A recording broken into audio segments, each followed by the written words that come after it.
Nice to be here. Obviously, Arizona was very good to me, both Tucson and Phoenix, and people always want to know why I won so much out west. It was, I almost hate to say this, but I would get sort of tired of golf. And so in those days, there was no tournaments in October, November, December. So by the time January rolled around, it was like, yeah, I think I like that game again. So, when I was motivated and fresh, I was a pretty good player, and I won a lot of the tournaments out west, and especially Arizona. But it's nice to be here. It's nice to feel your presence, and it's nice to hear the speaker before us also, and nice to be here with Brian. So thanks for having me. He does a good job. He's anchor, right, and does a good job for the Golf Channel. So we'll see if we can keep you entertained for a little while. So thank you.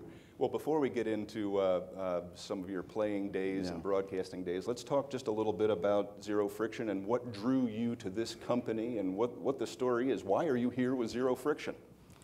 Well, I'm pretty particular on who I represent. I've been very careful not to sell my name, so to speak. And so when basically they showed me the glove, you know, I was thinking, I'm getting older, and that's a compliment if somebody, when you're close to 70, wants you to endorse anything. So you got to get a second look. When I was younger, I probably was thinking, well, I like the glove I'm using. But then when I put the glove on, and the fact that, you know, basically, of all the guys here in the room here, probably at least 80% of you, this glove will fit you perfectly. You don't have to have a medium, large cadet. You don't have to have, you know, the mediums, the larges. I'm a large glove, and I used to wear the normal leather glove, but this glove fits me absolutely perfectly, and it lasts good. And of course, this one here, it's got the GPS built right into the glove. I don't know if you guys have seen this, but this is going to be probably a thing of the future. It's so convenient. But looks like we're 113 yards from the 10th green. Yeah, no. There you go. So I mean, this glove is pretty good, especially I actually own 27 holes up in Morgan, Utah, and then 2 courses up in Napa Valley, Silverado Resort and Spa. So I think this is Jack Nicklaus calling me. He wants to go fishing. I think we'll pass on that one. That's my wife. That's even higher than Jack.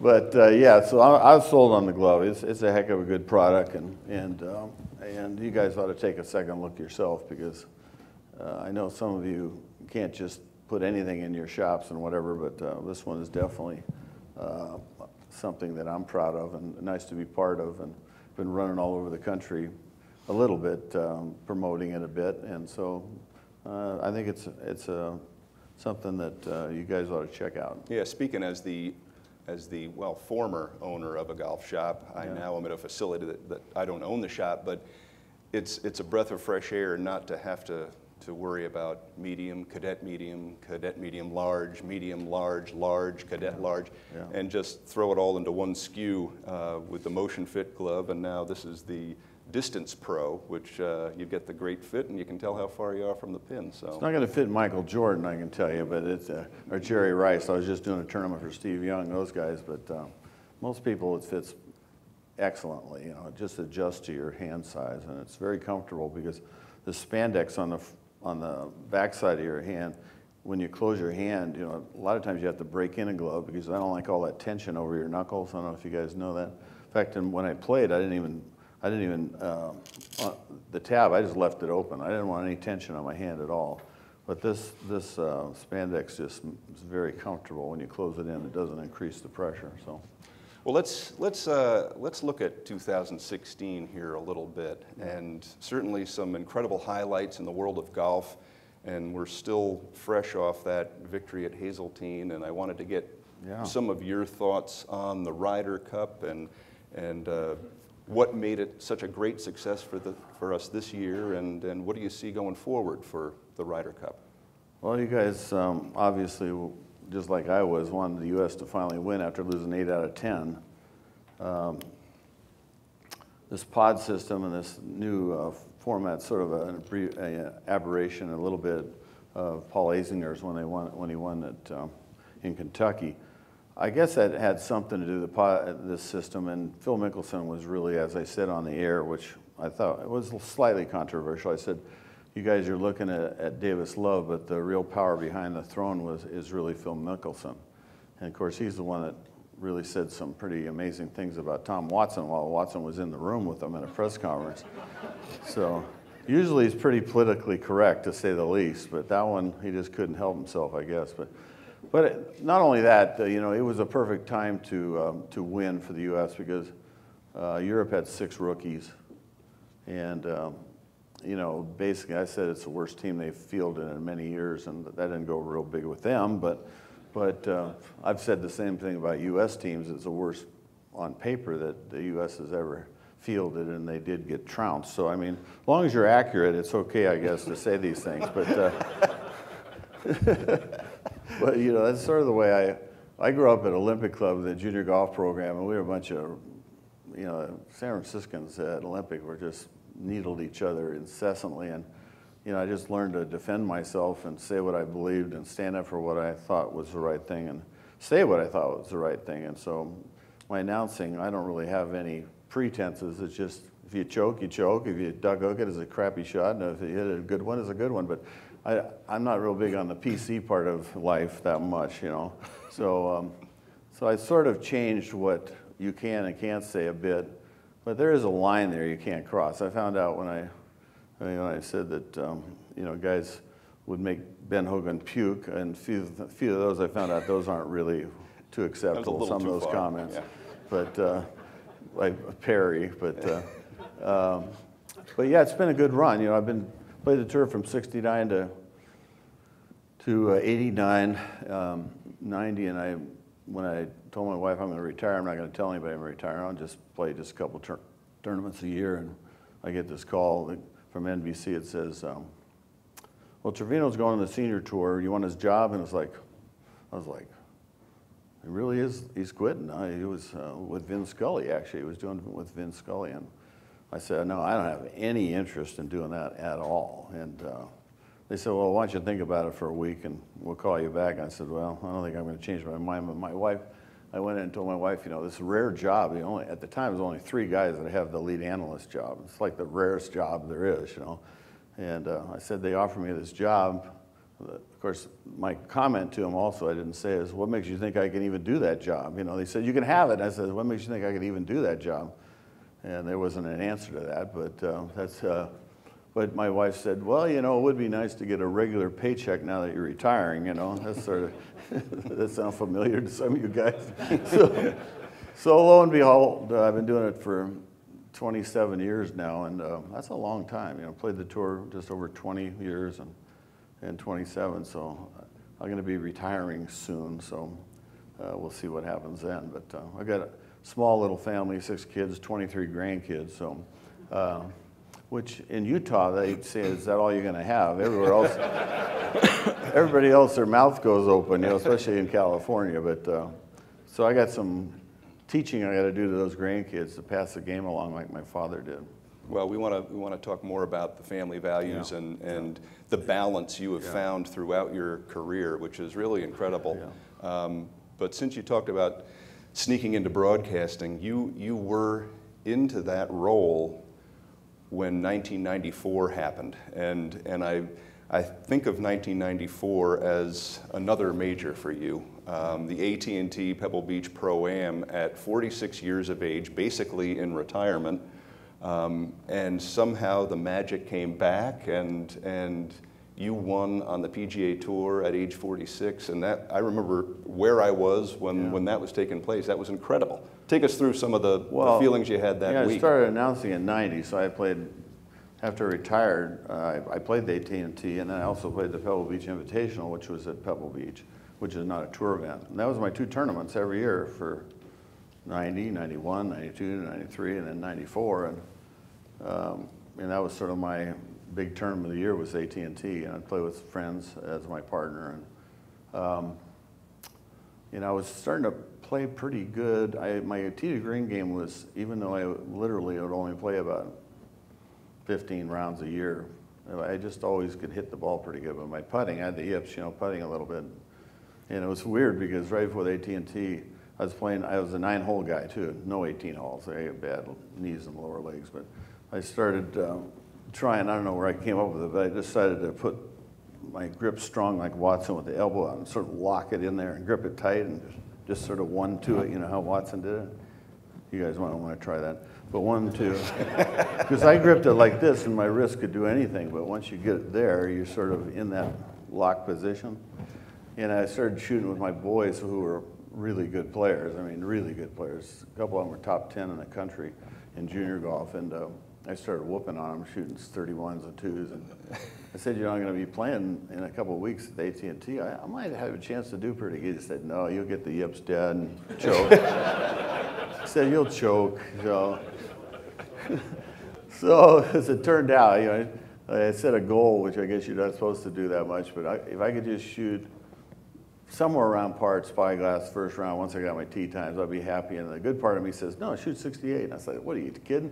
I haven't played a competitive round for months, you know, and I might shoot 90, who knows? But as it turned out, I shoot the 68 and went on to go down the stretch on Sunday against Tom Watson, who was sort of my nemesis because he was the putting genius, you know. He hit his irons good too, but I would hit inside him in 18 holes probably on average 12 to 14 times, and I'd be lucky if I could beat him because he made it great putting. But he went down the stretch and he 3-putted 16 and 17, which really broke my heart. But I was able to win that with being a grandfather. Where's DJ? He was not rooting for others right there. I wasn't rooting against him, but I didn't exactly frown when I watched him. He was in the group ahead of me. I was watching him 3-putt. It's like my caddy, who was an oncologist, he's on the 17th tee watching Watson. There was a backup there with McCord. You know, he does interviews there on 17 at Pebble. And Watson almost 4-putted, actually. And he said, you're going to win, you're going to win. And so Brian Gumbel gets up, he's my partner, and he tees it up on 17 into the wind. And he hits the shot, and just leaving the club right by the beach club. And here comes a seagull cruising across. Nails it, kills it instantly. And Brian Gumbel, my doctor caddy, are celebrating and jumping around. And I'm like, hey, that thing's protected. You guys are going to get 1 million letters. And, you know, I'm trying to win this tournament. You know, I'm worried about a dead seagull. And literally, I'm over the ball. I'm checking to see if there are any seagulls. And the thought was that could have been me because the ball hit the seagull, killed it, and took a little right bounce about this far out of bounds. I'm thinking, now that'd be a heck of a way to lose on national TV. But that was a good win, is what it amounted to. Some of my kids got to see me win who were too young when I had quit early, because I quit pretty young as a lifetime exempt player. If you went over 20 tournaments, you're lifetime exempt. And but I wanted to leave the tour before I look like roadkill, you know. So, and I'd sort of lost the love, and I lost the, you know, a lot of you guys are in this boat that you get tired of packing the suitcases and leaving or whatever, you know. So I left the tour a little earlier, and I probably should have. Well, quite a way to walk out. Yeah. You mentioned the Y word. I'm going to go back in time a little bit. Yeah. In 74 and 75, 76, I don't think there was a hotter golfer on the planet. Some of the golf you played during those times were just unlike people had ever seen. And I remember Lanny Wadkins saying, I have never seen anyone strike a ball like Johnny Miller during the mid-70s. And things changed somewhere after Royal Birkdale, and in the late 70s, you did fight with that Y word a little bit. And you can say yips, I don't mind. Yeah. But yeah, it's not an easy thing. How many of you guys have had chipping yips or a little bit of putting yips? I mean, it's just one of those things, you know. And you mentioned you had a little thing you tried with a dot of nail polish. Well, right before the British Open, I was, you know, actually my yips started from reading one of these Golf Digest or golf magazines. It said, you know, you need to take it back nice and slow and then accelerate, you know, which is like one step away from the yips, right? I was doing great until I read that article. What I found out many years later is the guys either take it back real slow and slow, or they go medium, medium, or they go fast, fast. And the same thing chipping. It's the same miles an hour chipping back and through. You know, you have to pick it up. You got Ben Crenshaw or David Toms with perfect nerves, fine, you could putt like that, you know, or if you get sort of, as you get older, it has a tendency to get 1-2. So I got over it. I tried everything, you know. I didn't try this grip. I'm trying that now. I've tried that. But I was the first guy to use the long putter, and man, all the guys were laughing at me up my arm, you know, 46 inches. And that helped a lot because I had a tendency to set my wrists early. I was like the first guy to set, and I was done with my wrist action. Once I got here, I didn't do anything until right here coming down. So it was done, and then kept it to here, and then dialed in wherever I wanted to face. But the putting was always a problem, and chipping wasn't wonderful either. But tee to green, you know, I tried with my eyes closed. I won the AT&T in '87. I get these little inspirations on the course, and I was like, I'll never forget, I yipped a putt at Pebble on number 14, the par 5, and I knew once I yip it once, it's probably going to be more to follow. So I'm walking down the next fairway, and it says, after I knocked in there about 15 feet above the hole, you know, I got this thought that said, just close your eyes when you putt. I was like, never done that in my life. Why would I want to do it now? So I'm walking up to the green, I get over the putt, and I notice the red light's on. So now I'm over this putt, and I'm taking a practice stroke. I'm thinking, I'll try and see what that feels like. You know? Got the ball below my feet, big left to right curler, and I'm going, you know, I could take it down with my eyes closed and hit the heel of the putter and whiff it, you know, with my eyes closed. So these are all great thoughts before you putt. So I tried this thing, and boom, knocked it right in the hole, and I did the last 3 holes. I made about a 20-footer on 18, and I got to finish the story up because Payne Stewart was known as Avis on tour because he was always second, you know. And he was getting sort of irritated at this nickname, and so I birdied 18, so now I'm tied with him, and he's got 17, 18. No, he's one up. And he's got 17, 18 in play, and he gets in the bunker, makes bogey at 17, so now he's tied with me, and he doesn't make the birdie putt at 18. And I guess it's okay to say this. And he's walking off the green, he walks right by me, and he goes, "You were lucky. That'll never happen again." It's like, oh, thanks for the congratulations, Joe. Unbelievable. So, I mean, whatever. But I mean, I have a tendency, the same thing with the 63 round at Oakmont. You know, I had this inspiration to open my stance, and you guys have probably had those same little tips. Most of them I call them wood keys. Invented this. The stance for works only one day, but sometimes it can help you that one day, right? You guys have had those, right? You think you got it, and the next day you can't do it, and the day after you can't do it. But now, I teased them with the nail polish. So oh, yeah. That little trick I thought was kind of cool, and it might help some of their students. I wanted to share what you did. What I did is I've tried everything. So right below my grip on this bullseye putter with the pistol grip, I just put a little red dot right about this far below my right thumb. And when I got over the putt, I would just make sure that the thing went the same miles an hour, 1, 2, 1, 2. And I'd even count it out, 1, 2, 1, 2. And then I'd get over the ball and I'd go 1, 2, 1, 2. And I'd only watch the red dot. And that actually, I found that under pressure, the thing that makes you yip under pressure is really the change of energy. You either go back quick and then sort of ease into it, or you go back and a little bit too much energy coming into it, and that pushes it. So if you can just keep that same miles an hour and just focus on that, even saying it in your mind, 1, 2, that really helps under pressure. You know, it's funny, I had the yips pretty much, started when I was 19, I got a little yippy. I used to aim left and then forward press, which would square it up. I didn't know this, but I'd forward press and then hit it like Trevino did. You know, he had sort of forward pressed everything. And this guy came in to teach the guys on the BYU team, you know, you're aiming left, you can't putt well. And I was a great putter, like a great putter. And so as soon as I squared it up, started flashing red lights, a little bit of yips. You know, people don't realize that when you teach, you guys are how many of you are teachers? Yeah. You know, the hardest thing about teaching is, like, I have a little astigmatism in my left eye, so when I shoot a gun, a rifle, I shoot just slightly high left. So intuitively, I used to lay my head like this at address. So the two wrongs made a right, so to speak.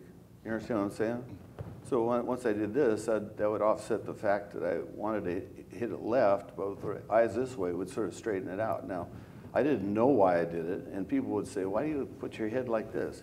Well, as soon as I started listening to people and they said, keep your eyes straight, that was the end of that. You know, I started screwing out, couldn't hit the ball worth beans. So you gotta be so careful when you teach. And I have studied the swing probably as much as anybody in this room, at least.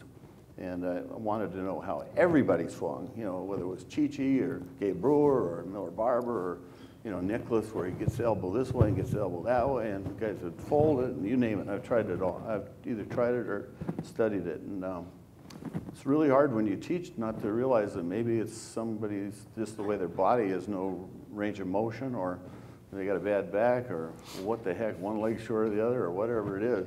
It's really got to be really careful. If a guy's playing good, I've been teaching this little Lucy Lee. Any of you heard of her?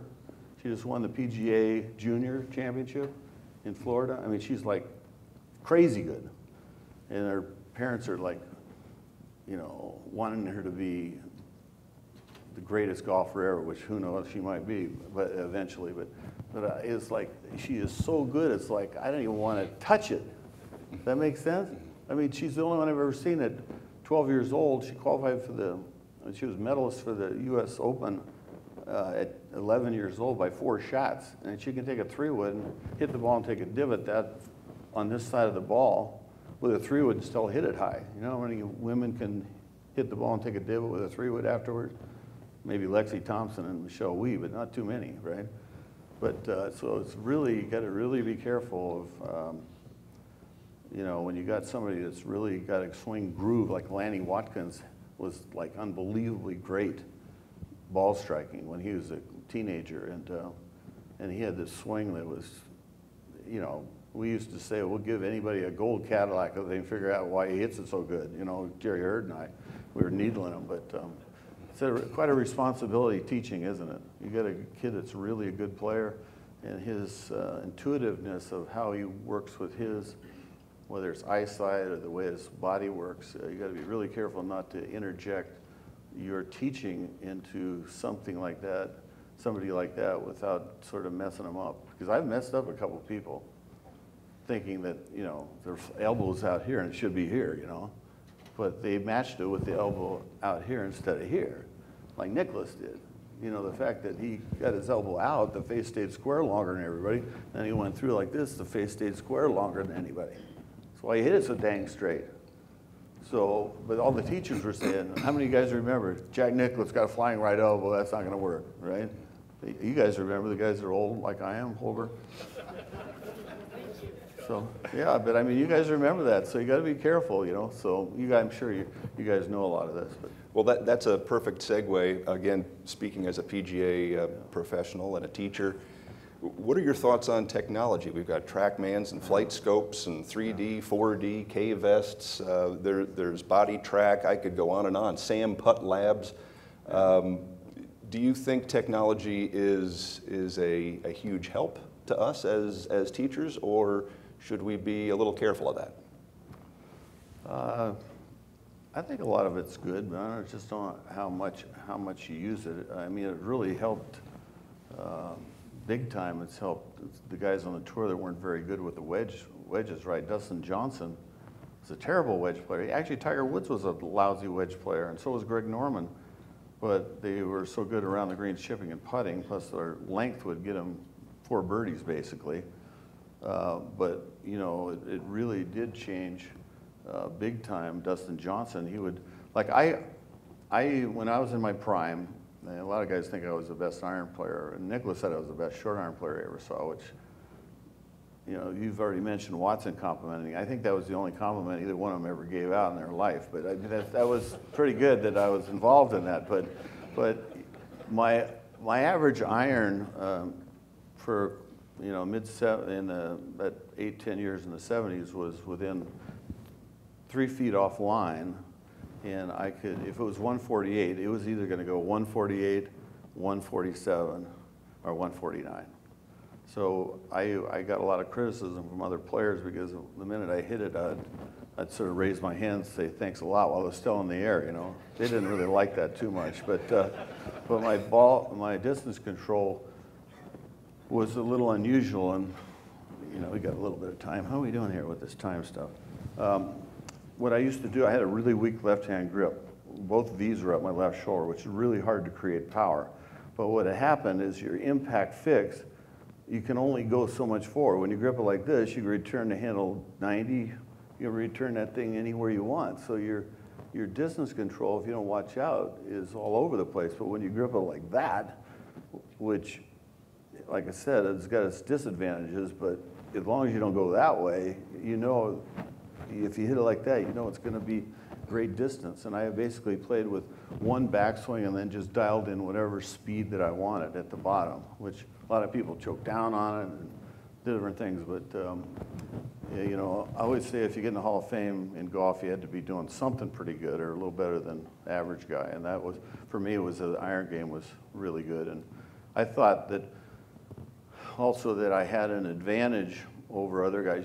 The great players always figure they have an advantage. Nicklaus would go to the majors a week early, and you can imagine after 4 or 5 days of being out at Augusta National for 5 straight days, not one pro's there. It didn't take a genius to say who deserves to win. This feeling of deserving in sports, and especially in golf, is very powerful, really powerful. Like Watson thought he was a little smarter than everybody.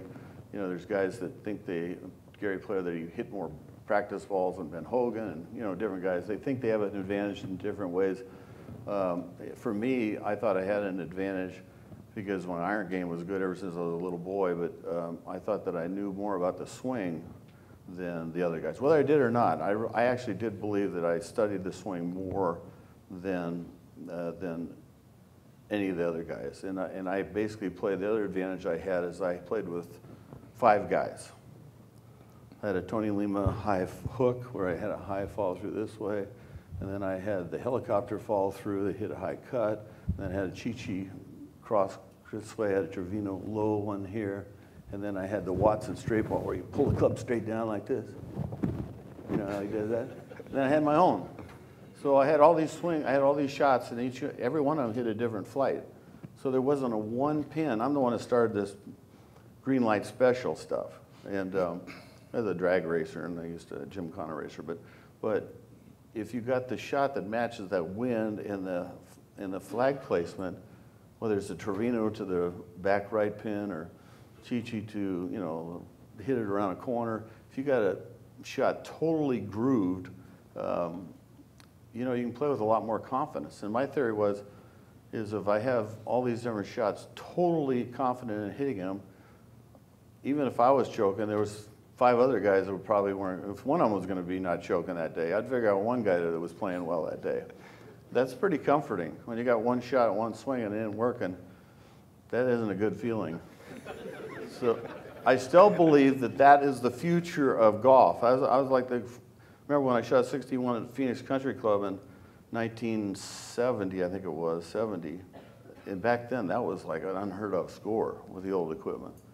And I started shooting those low scores, 62, 61s, Phoenix and Tucson National, and people were wondering how I was doing it. The reason why I was doing it was I was a streak player, but I had these shots that made me have more green light shots than a guy that just hits high fades. You know, I had a shot for every shot. And so it might not be a green light for Johnny, but you could dial up Lee, and you can see it. I mean, Trevino taught me a lot. He says, if you're choking, baby, just hit it low. It doesn't have time to get offline. You think that might have helped Greg Norman a little in his career? I mean, seriously, that shot won me so many tournaments. Just lean into it and hit a little squeeze low fade or a little Chi-Chi playing down the right rough and Chi-Chi cross it over here or a little low something on the ground, quick run it up there. I mean, those are shots that they're P-L-A-Y-E-R shots, not G-O-L-F-E-R. And, you know, I do a 9-shot game that I sort of invented where right before I tee off, I do 9 shots in a row. I do the normal high straight for point, high fade for point, high draw for point, then the high series, and then the low series, all for a point each, 9 points. And, you know, I used to average about 8.5 out of 9. And, you know, if you can hit those 8.5 out of 9 or 9 out of 9 or whatever, you know, that helps the C word, which is confidence, as you guys are looking at. It's not choking. That helps you keep from choking. So even with my yips, I won 74% of the time on Sunday with the lead, which was the highest anybody had ever had till Tiger. Now you say, how can a guy with the yips do well with the lead? And it was because my tee to green game would offset, and with those different shots that I had, I was able to work around the yips a little bit. A couple quick things. I want to say that we came in halfway through that presentation from DJ, but that was powerful stuff. Great speaker there. And I see a couple of people, Daryl Kroll in the room, and I think Dan Hill is here. So I wanted to make mention of some VIPs here. But you talk about confidence, and you talk about going out there with a positive frame of mind, and you certainly had it. I mean, 61 in Phoenix, and then a week later at Tucson, you finished with a final round 61. Were there thoughts of 59s and 58s in your mind? Did you go out with any of those numbers or goals in your mind? I just couldn't make that many putts. For me, the round with Watson at Tucson National, I hit 3 out of the 4 par 5s and 2, and the average birdie putt I had, the longest birdie putt I had all day was 20 feet, and the average birdie putt that day was about 6 feet. So 6 feet, and every iron was right at it. And Watson, when he got done, said, "That's the greatest round of golf I've ever seen." And it was, he tells his friends that if he was putting, he would have shot in the 50s that day, But I just couldn't make, you got 18 holes, how many putts can you make? I mean, to make 13 out of 18, that wasn't going to happen with me, and I wasn't chipping them in because my chipping wasn't that good either. Yeah. So, not a lot of people know that 63 at Oakmont in 73 it included a 3-putt as well. 29 putts, but a 3-putt in there, and 29 putts to shoot 63 is not. I hit every green that day, and only had 1 downhill putt. So, had any of you play Oakmont? You don't want too many downhill putts there, so. Unless you like the 3-putt. Listen, I want to throw some popular names out at you and get your reaction. But first, speaking as a PGA pro again, I look at the folks in this room, and I know that they all wear a lot of hats. They're juggling their time as well as they can. Talk about the balance that you've found in your life with family and careers, and you give back to the community. You're building golf courses. You're a tournament host and an owner up at Silverado, broadcasting schedule. So how do you keep it all together and achieve as much as you have? Well, that's one reason why I quit the tour is, I grew up with the adage, no amount of success can compensate for failure in the home. And the most important work is within the 4 walls of your own home. Having children is a responsibility, but it's fun. I mean, it really is fun. I mean, I was with all those kids. My son Andy, who played the tour, he's an architect, a building architect, and he's also helps out at Silverado. But they decided to go to Spain for 2 weeks, and so I've just come off yesterday babysitting against 3 kids for 2 weeks. So and I'm talking about all day, every day, which was, it's fun though, it's fun, but you just have to know what your priority is and who you're trying to please, and if you're trying to please the guy upstairs, do things that, you should be doing. We all know what we should be doing, but you want to work hard too. I can't say what you guys do have a lot of long hours, and I commend you for that, but just know that when you do go home at night, Gary Player said the greatest gift God gave him was his energy. And so even if you got to sit in the car for a couple of minutes and gear up with some energy when you go in that door to see your wife and kids, show some energy, Not I love you and love you, but I want to watch this game,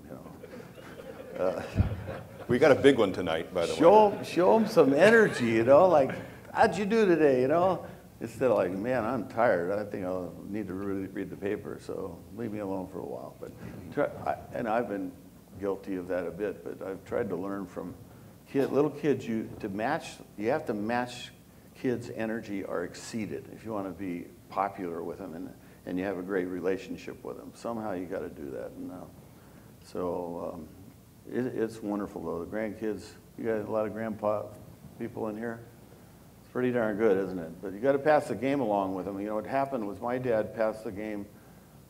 He was there every afternoon for me and would work a lot of times midnight to 8 shift at RCA Communications and basically sacrificed to make me a champion and called me champ and got me to the junior tournaments. And we did the same thing for our kids and it got them to the junior tournaments. And it's a lot of work, but passing on the game of golf to anybody is a real blessing, don't you think? I mean, it's such a great game. You learn so much about yourself and anger and honesty and getting along with people and communicating and talking to people. And, I mean, it is a wonderful thing for you guys to pass on. But it takes a little bit, it takes a little bit of work, you know. And my dad said when the kids are starting, there's only 2 kinds of shots, either good shot or good swing. Take your pick.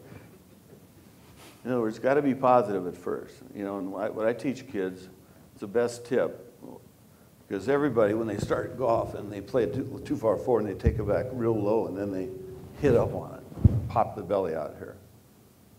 You guys have seen it a million times. It's low, up, and they top it. Or if you can just get them to make a circle, it's down, up, high, and then come down, stay down on it, and brush the grass. So up, brush the grass. If you could do that, even you guys, that's my #1 goal is when I hit the shot with all these uneven lies is to make the brush where the ball is, or at least just past the ball on the pro side of the line. There's a line there.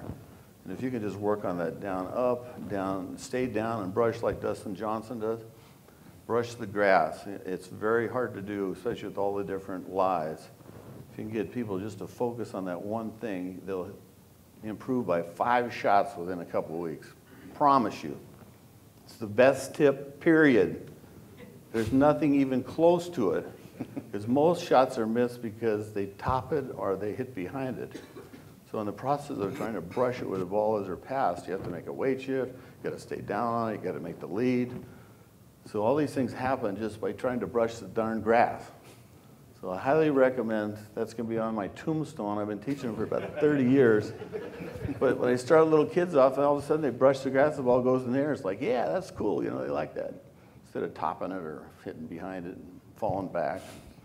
You still got it, by the way. That looks pretty smooth. The old reverse C is still there. I've played a lot of golf this year. I think it's 5 holes. You know, and you're talking about your family. I hit some balls once in a while. You talk about your family. Yeah. I believe in '94 you were the first grandfather to win on the PGA Tour, which was kind of interesting. For a long, long time. I don't know how long it was. But. Well, let me say this to our folks in attendance here. If you have any questions, you can certainly raise your hand and we'll hit you. If not, I'm going to keep rolling here. I've got a ton I would love to. How much time do we have? I don't know. How much?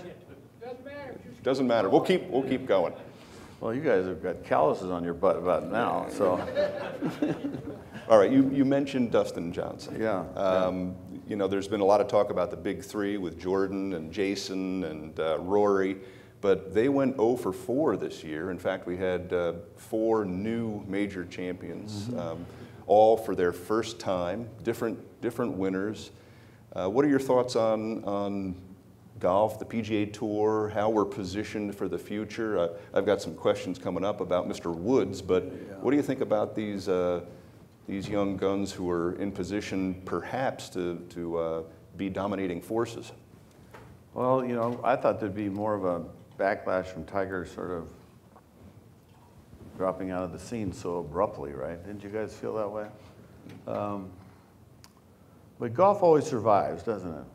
Where one person is powerful and dominant as Tiger, that opens the door for people to sort of step on in. And, you know, we got some really, really fine players. You know, in my era was one of the great eras of all time because it was, you had Palmer Nichols player Trevino, and you had guys like Ray Floyd and Hale Irwin, Lanning Watkins, and myself and Weiskopf and Tom Watson. There was like 12 super players that were really good on Sunday.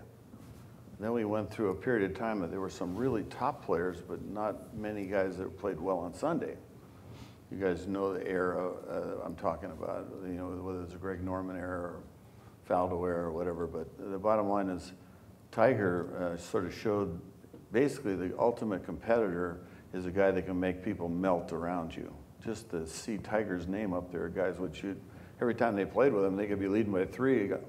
Paired with him on Sunday, they'd shoot 74 every time. You guys remember that, right? 73, 74. He was that scary a guy to go up against. But we got this group of players now that's very close, and it's not even with Tiger involved in the group.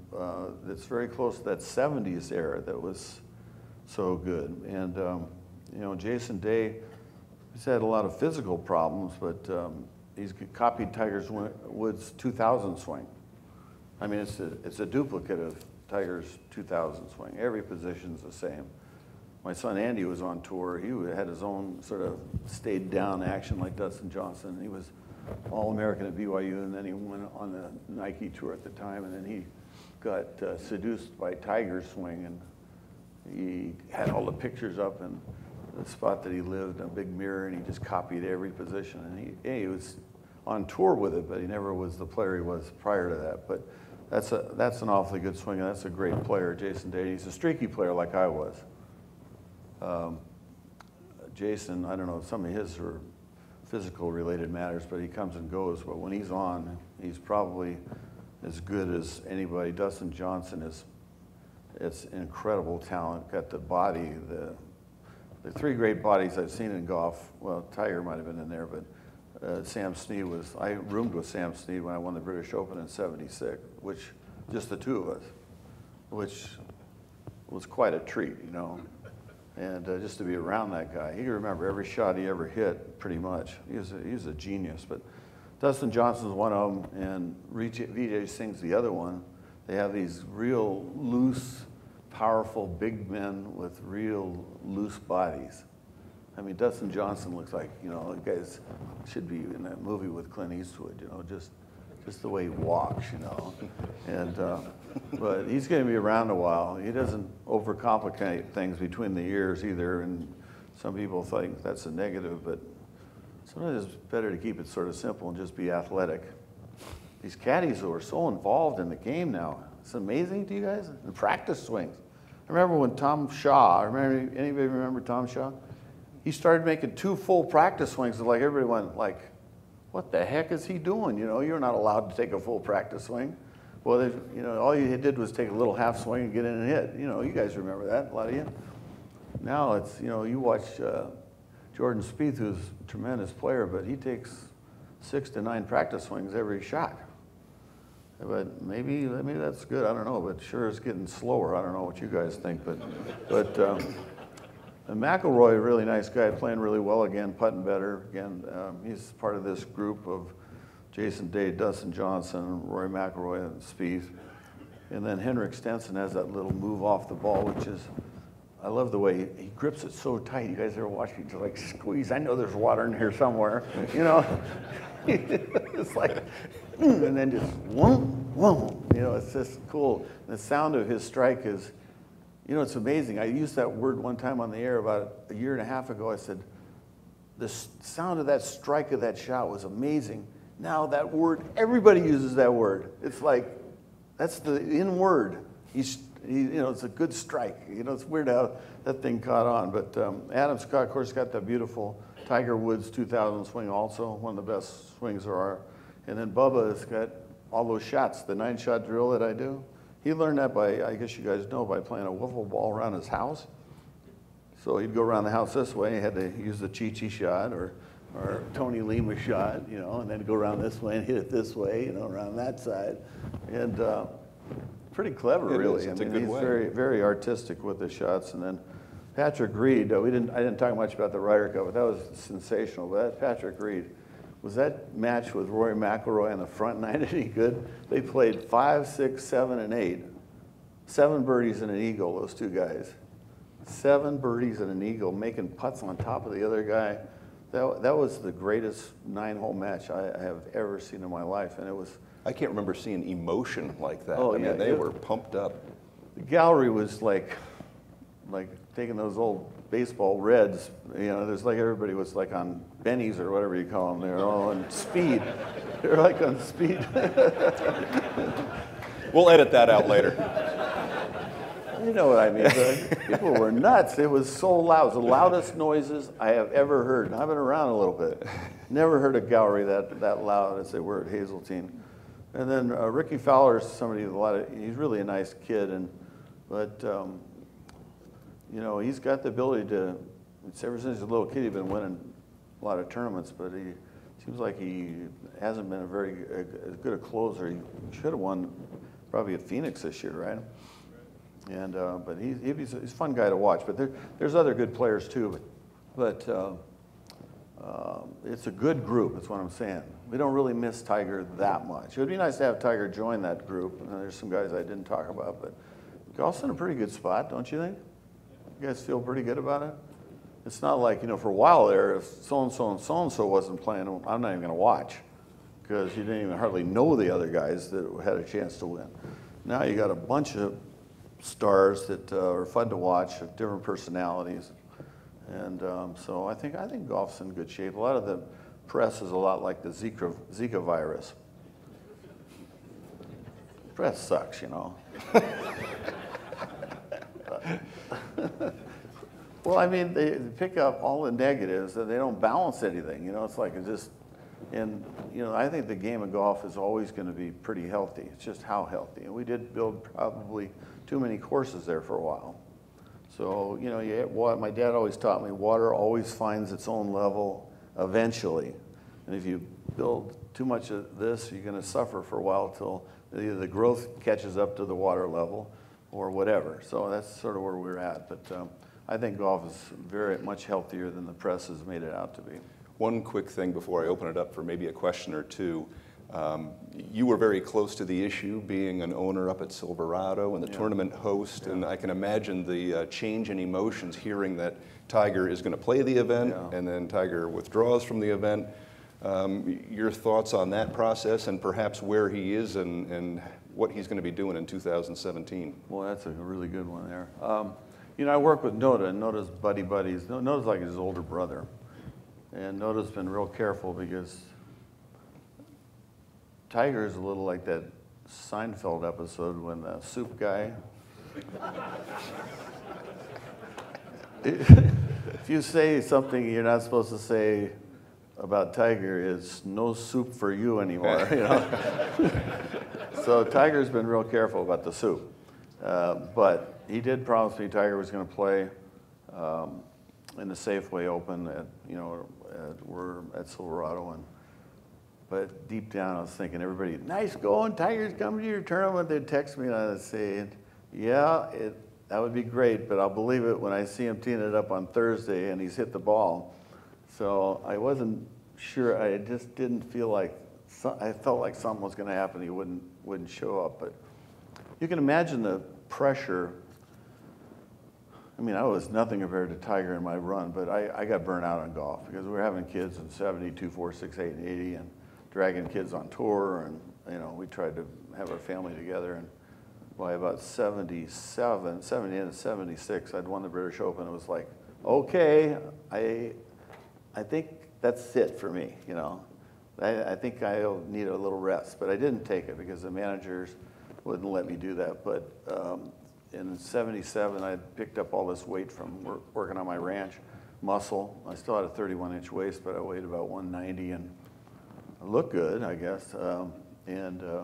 But I couldn't feel the club. I didn't hit a ball for about 4 months. I went to play at Phoenix or Tucson in 77, and I pulled out the clubs and went to hit him. There was no head there. It's like, I don't feel anything down there. I was so strong, you know.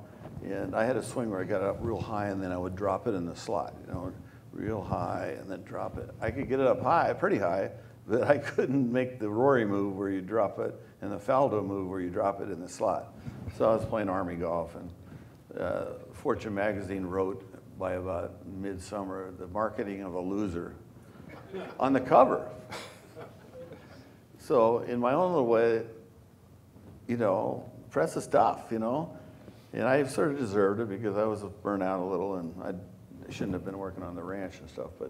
But Tiger, you can imagine what it'd be like. He comes to the Safeway Open. It's going to be his first tournament back in 15 months. I mean, they're going to be scrutinizing everything he does, the Golf Channel and the pressure that he has. And, you know, in golf, you can say what you want, but it's the ultimate pressure because the only thing that matters is what you shoot, right? Doesn't matter you hit 18 greens, you three-putt 9 times, you know, you got a nice little 81. You know, they don't care. It's just that, and that's the greatest part about golf is you could be Lucy Lee and qualify for the Women's Open. You don't have to have anybody say you can play, and then you go win the U.S. Open with 468s. That's the greatest part of golf, don't you think? It's just about, you don't have to have anybody, you know, do you favors. It's just all about the scoring. But for Tiger, you know, when he comes back, he's just, the pressure of him, everybody wants to know everything he's doing, and, you know, I'm guilty of some of that because people want to hear all they can about Tiger, but he's got to break the ice sometime. I guess he's going to break it at his own tournament, right? Yeah, the Hero World Challenge. Hero World. And he's guaranteed a top 20 there, I know that. Yeah. But, you know, it's just tough, you know, because he's got a little, how many of you guys, ask you, how many guys have got the chipping yips a little bit? Would you have believed Tiger Woods, as good as he was a chipper, that he would get the yips? I mean, that was like, to me, it was like, I don't believe what I'm seeing at San Diego. I mean, he's sculling them across the green, hitting them just 5 feet in front of him where he's chipping from. I mean, where the heck did that thing come from? You know, and that's one of those things, the chipping yips is really hard to get over. And if you ever get a guy that has that, tell him to grip it really tight with both hands and just work on a 1-2 brush. You know, I think the yips, a lot of it is when you get, the wrists do that. But if you grip it tight, like especially to help your chips around the green, if you're playing long rough, just grip it really tight with both hands and just 1-2 it, because it makes a heavy hit. When you grip it loose, the grass will like pull it, you know, move it in your hands. If you grip it tight, you can just get it right out of that rough. So that's sort of a second tip there, but that really helped me chipping, by the way. And so I don't know, you know, for him, the pressure coming back, he's got to break the ice sometime. And I think he's still got some reasonable golf left in him, but I'm not sure what he's done with the chipping part of it. He never seemed to have that putting, but. And I wish that I told Dillard, just tell him this one thing. When he comes back, don't say I'm here to win like he always says. Just say, look, I am so rusty. If I could just make a cut or two coming up, I'll be really happy and I'll build on that. You know, does that make sense? I'm reasonable expectations. Trying to make the cut, okay? Just get back in the swing of things. I don't know if you Noda told him or not. I've told Noda a few things to tell him. I don't think any of them got told, but I mean, we'd like to see him back in the mix. You know, it's very interesting, obviously, but it's tough being Tiger Woods. That's the point I'm trying to make. It's really tough to come back if you're Tiger Woods because everything you do is so scrutinized, and you know, you can tell he doesn't want to come back because he would have come back. He's been okay to come back. He obviously, I got to believe, a little afraid of coming back, right? Otherwise, he would have come back.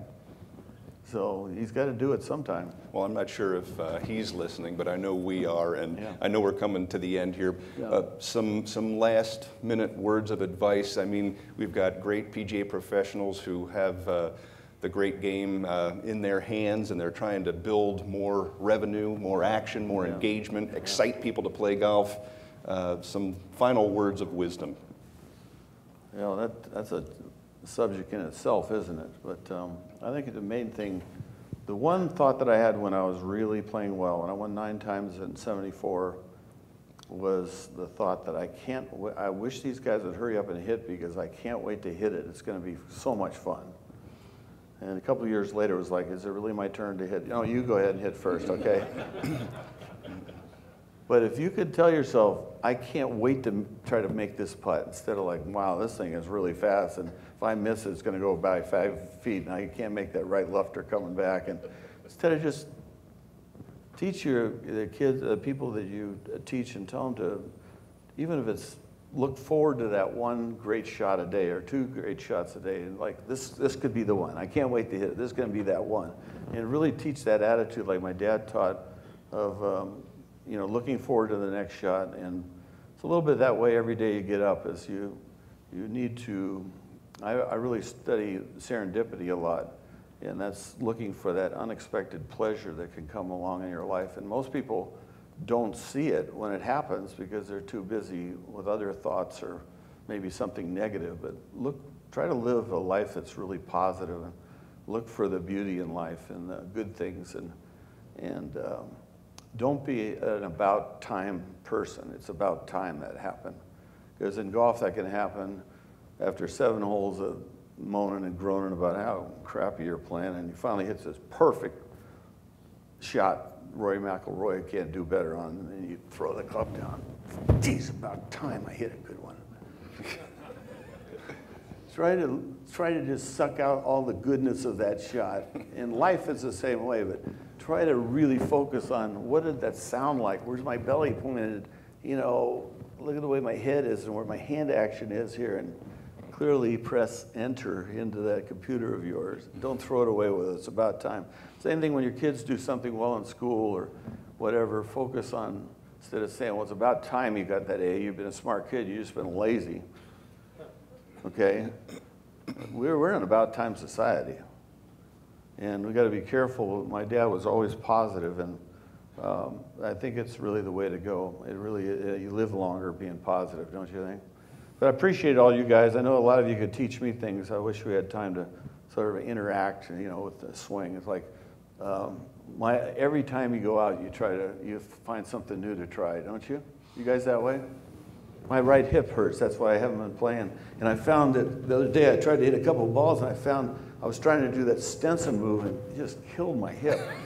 So I thought, well, how else? Maybe you can only use your upper body. And then I decided to try this backswing, which is a reverse pivot, right?